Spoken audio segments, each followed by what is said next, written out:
Hey everyone, welcome to this explainer. Okay, I know the feeling. Whenever a new administrative rule pops up for university applications, it's like an immediate wave of anxiety, right? You've got all your documents lined up, your dreams of studying in Germany are totally in focus, and then bam, a new requirement. But hey, seriously, don't worry.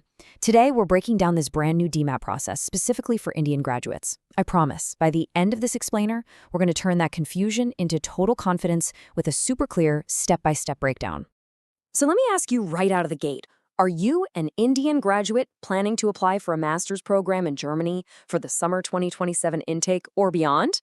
Because if the answer is yes, well, there's a new acronym you absolutely need to know.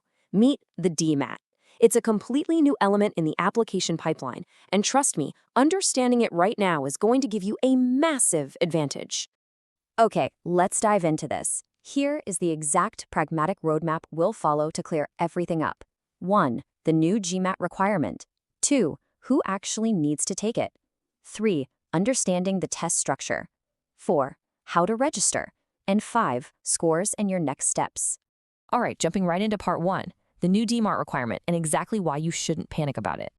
So what exactly is it? Well, dMAT stands for the Digital Master Test. It's essentially a standardized academic aptitude test that's been introduced as an extra requirement within the existing APS verification process, specifically for Indian graduates.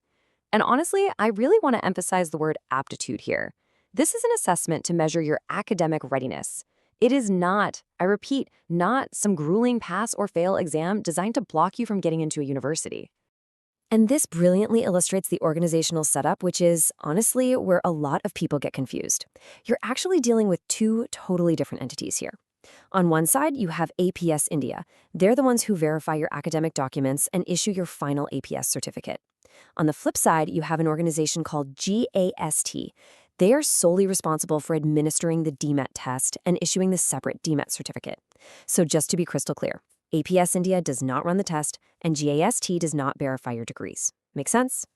Moving right along to section 2, which is probably the biggest question on your mind. Who actually needs to take it? Are you affected? So the dMAT is currently laser targeted at applicants going for very specific master's programs. If your previous degree falls into engineering, commerce, accounting, finance, economics, or business and management, you're on the list. If you're applying for the summer 2027 intake, or literally any semester after that in these fields, the dMAT is going to be a required part of your APS documentation. But wait, let's rapidly filter out the folks who can breathe a sigh of relief, because there are some strict exemptions. If you completed your APS online registration or shipped your physical application documents before June 29, 2026, you are totally exempt.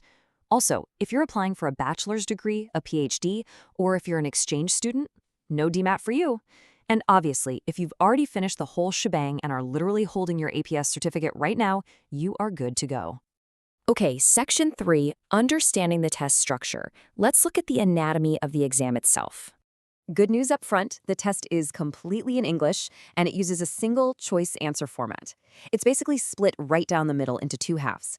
First up is the core module, which tests your general cognitive skills and overall study aptitude. After that, you have the subject module. This one measures your concrete, subject-specific knowledge based on your field.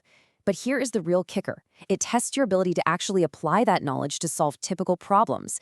It does not test purely memorized rote facts. They want to see how you think, not just how well you can memorize a textbook. So how long are we talking? The exact duration of the exam is 3.5 hours. I know, it's a solid block of time, but you do get a nice break in between the core module and the subject module to catch your breath, grab some water, and just reset your focus.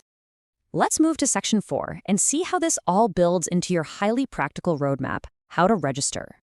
If you are aiming for that summer 2027 intake, grab a pen because you need to stick these dates right on your fridge.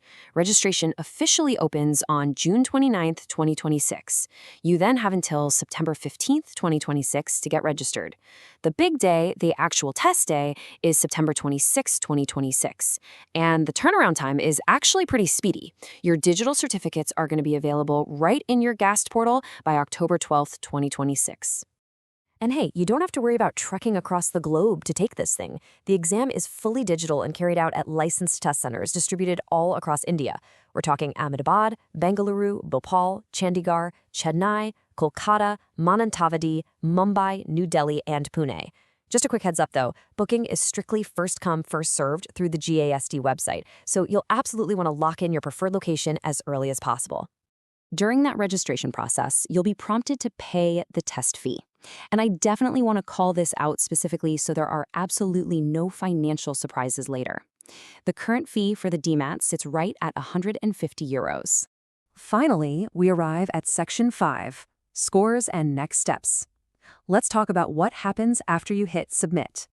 Now, what's really interesting about this slide is how your results are actually displayed on the certificate, which, by the way, is valid indefinitely, which is awesome. It shows your performance measured in two completely different ways. First is your percentile rank. Think of this as your percentage compared to other participants. How many people got a lower or equally good result compared to you? Second is your actual dMAT score. This takes your total correct answers and converts them into a standardized value between 0 and 200, with the average always sitting right at 100. It's basically an easy way for universities to compare results across different modules. So the absolutely crucial point here is this. Please do not let this scoring system stress you out. The dMAT is not a standalone, life-or-death pass-or-fail test for your APS certificate.